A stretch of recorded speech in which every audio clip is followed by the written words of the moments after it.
Hello, everyone. Welcome to Spoken Word Sunday with Granddaddy G. You and me and all of my poetry. As you can see here, I've got quite a bit. These are all of the poems and song lyrics that I've written over the last 50 years. And I'd like to start doing a few poems every week to have a video record of them. And also, I was thinking that in the past, poets didn't have a chance to do this. Um, they would sometimes go to the public square in the 18th century or all the way back to the Greek philosophers, and of course, Shakespeare in the park. Many poets throughout the centuries have always stated that the best way to enjoy poetry is to hear the person that wrote the poetry read it aloud. And that way you get the real meaning and passion behind the words that you can't really get when you read from a book or a piece of paper. So I'd like to start with some poems from this little book here that I wrote back around 1998. Let me see, did I put the 1996? It's dedicated to Robin. This is Robin. And she passed away in 2009.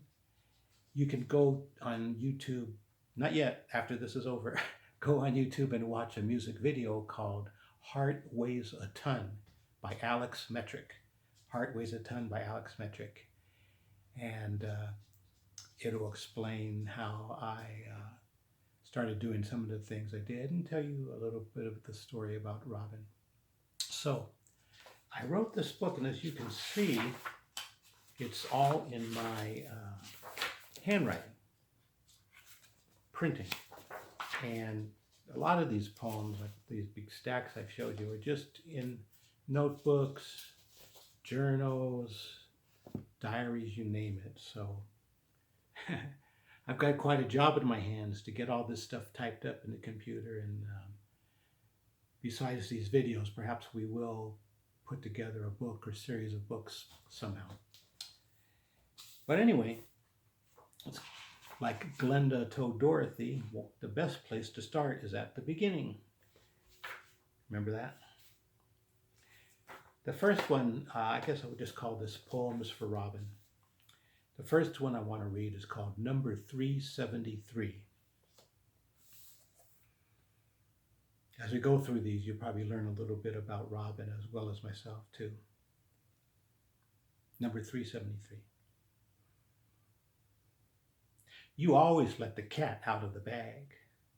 Eventually, like the time you received obscene phone messages, recognized the voice but couldn't place the name.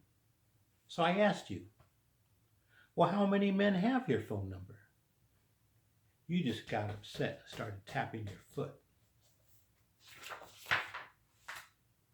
And you said, what is that supposed to mean?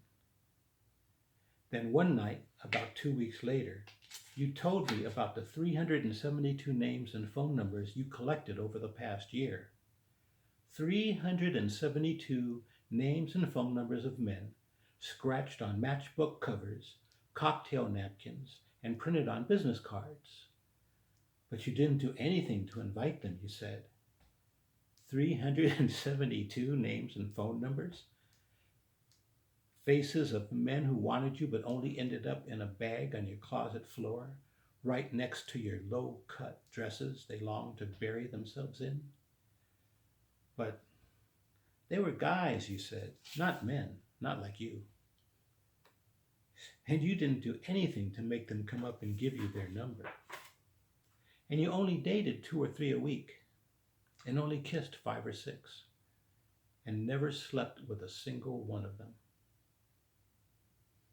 Then one night, about 2 weeks later, you told me about the attraction oil. Attraction oil, I asked. Yes, you said, attraction oil. I said, but what does it attract? It attracted you, she laughed. Attracted me? That's right, attracted you. Number 373. All right, let's do one more. This is called Never Before. I took you to my sacred place, my secret place, where no human has ever shared my spot. Under my Bodhi tree, where sky and ocean and bushes and dirt and birds and bees are one. Where music is silent and voices are missing. Where the madness of the city is somewhere far away, in a distant fog. Where the waves breathe in and out to the rhythm of my own heartbeat. I looked into your eyes and asked the angels for confirmation. I held you in my arms, inhaling the energy between us. Time stood still when we did not speak. I could have sat there for an hour, a day, a week, or a month. But if only for a moment, it was long enough to know.